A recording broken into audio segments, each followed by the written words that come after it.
ano yung mga kailangan din nating tandaan. We do not just apply a strategy that not underpinning it from an existing pedagogical theory. Okay, so well, of course, many experts in the field already conducted a lot of studies telling us that when we do online learning, distance learning, that this should still be guided by theory. Sabi ko nga, a theory, sabi ni Immanuel Kant, ulitin ko na, ang teorya, okay, na walang praktika ay null, okay, hungkag. Ang praktika na walang teorya naman, okay, walang pinagbabasihan, ay bulag, blind. So kapag tayo nagtuturo, marami tayong mga iniintindi. Hindi tayo nagagalit ng ganun na lamang, okay? Hindi tayo nagsiset ng prerequisite na walang basihan. So these are some strategies that we can actually learn out of this pedagogy, out of this theory. So ang ating seminar ay strategies. Sabi natin ay strategy, okay? So virtually, we should still let our students attend to or focus to what we're talking about. And that is to ensure that they will have, of course, an understanding of our learning outcomes or our objectives. Let us also stimulate recall or previous information. So you do not just post materials in that's all. Magpa-activity ka naman muna ng engaging the students and then engage their previous knowledge about something. Okay? Present stimulus material, and then provide learner guidance, let us elicit performance, let us provide feedback. Okay? Importante po yun. Assess performance and enhance transfer opportunities. To be very honest with you, noon, ang sipag-sipag kong mag-provide ng feedback individually. Okay? Pero noong halos, yun nga, ang daming trabaho kasi ng admin tapos pinagtuturo ka pa. Ang feedback na lang ay during the synchronous meetings with my students because sometimes common yung error nila in some of their performance tasks. Okay? So yun, at least you are still providing feedback. So hindi na ako yung lagi na lang individual na nagbibigay ng feedback sa every output that are submitted in the virtual classroom. According to this pedagogy, CB pedagogy, learning objectives are supposed to be very clear, okay, to our students, and these are supposed to be, as again I said, presented in our virtual classes. Hindi yung ang virtual classroom mo. Kaya siya tinawag na learning management system because it should manage the entire learning design. Okay? And then for the social presence, limited to learning by oneself or in the company of others. Ang ibig sabihin nito, in distance learning, our students in the graduate school or undergrad or basic ed, they are learning on their own if it's done asynchronously, independent learning. Kaya dahil sa condition na yon, ano ang pwedeng ilagay mo doon sa activities nila? Dati kasi meron silang group activities in the class, di ba? Physically. But because that is not happening anymore, then you can say, kindly ask anybody else at home who may help you or who may give an idea or insight. Okay. Kasi nga, importante po na matuto din sila sa ibang tao.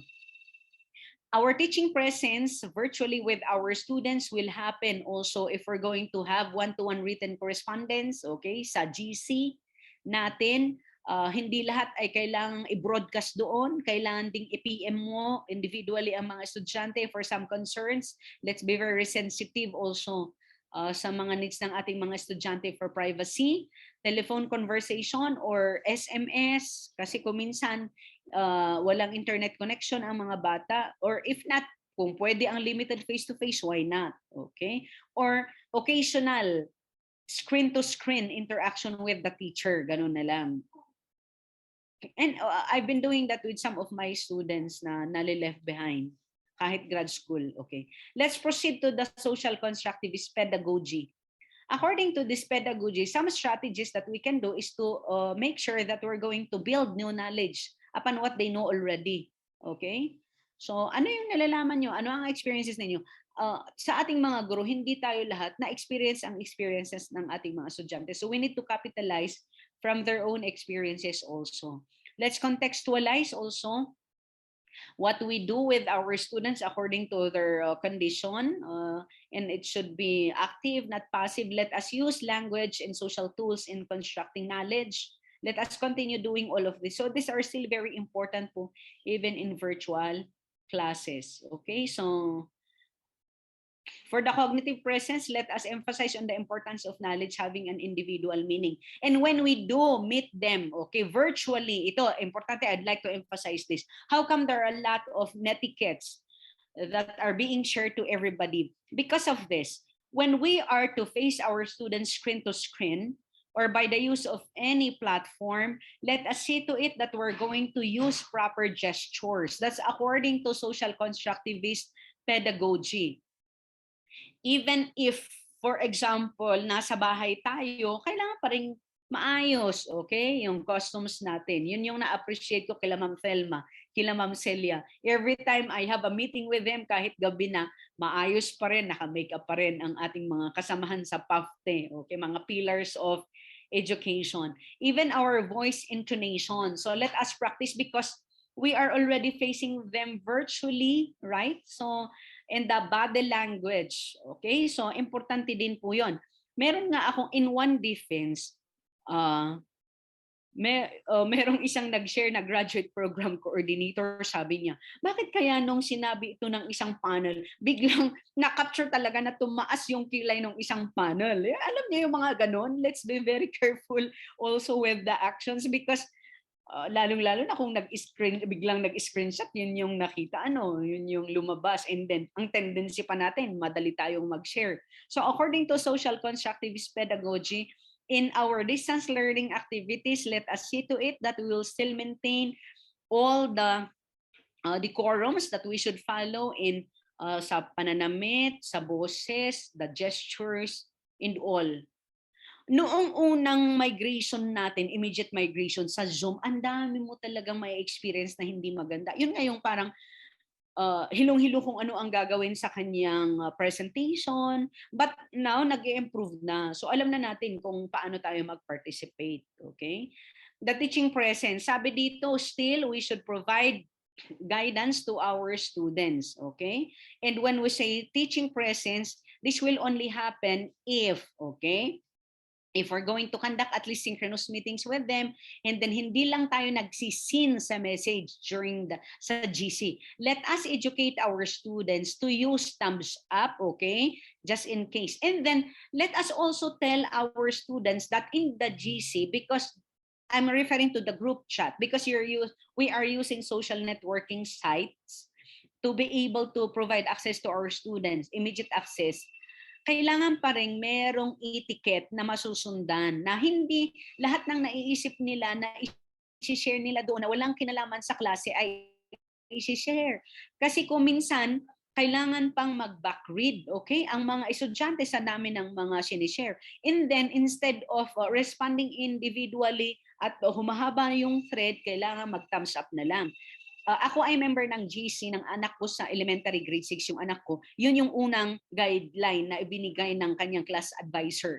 Na dapat po na when you participate in the GC, hindi lahat ng announcement ko ay okay po, noted po, humahaba po yung thread. So mag-thumbs up lang po kayo. Okay, gamitin ang reaction button. That was the instruction. But still, there is this teaching presence, okay, with our students. And the presence may not be physically, but they will feel it by the reaction that we're going to give every time there is this asking of questions and so on.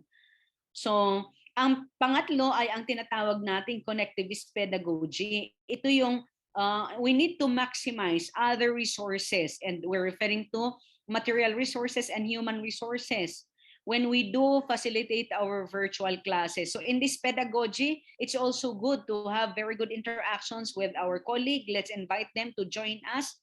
Team teaching can still happen, okay? And then we allow our students to interact with their classmates. And that is why some of our learning management systems do have breakout sessions already.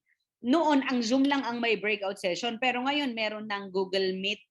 Sa Google Meet, meron na siyang breakout session kasi nga kailangan ng interactions also with classmates, okay? Or interactions with networks like alumni, practicing professionals, and so on. What is good now is it's very easy to invite people because before we need to pay pa for their airfare, di ba? But now we can invite somebody else, our own graduates maybe, our alumni,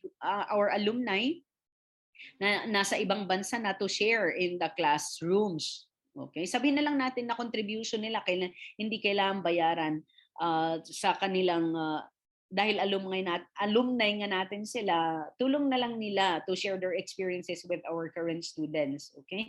And then we can do interactions through contributing to wikis, okay? Twitters, threaded conferences, voice threads, and other network tools. So ito yung mga pwedeng pwede, and then it's supported by Constructivist Pedagogy. Okay? So ang susunod ay ang presence in the Constructivist Pedagogy. Ang sabi nga dito, our students can feel our presence if we allow them to have access to powerful networks, okay, to allow them to join some organizations and other activities despite the pandemic, and to have activities where we do allow, okay, conferences. Yesterday, I was actually a speaker also in the regional convention facilitated by our teacher education institutions in Northern Luzon. So maganda po yun. And that's actually for pre-service teachers. So they were able to participate in all of the activities headed by one of the universities in Region 3.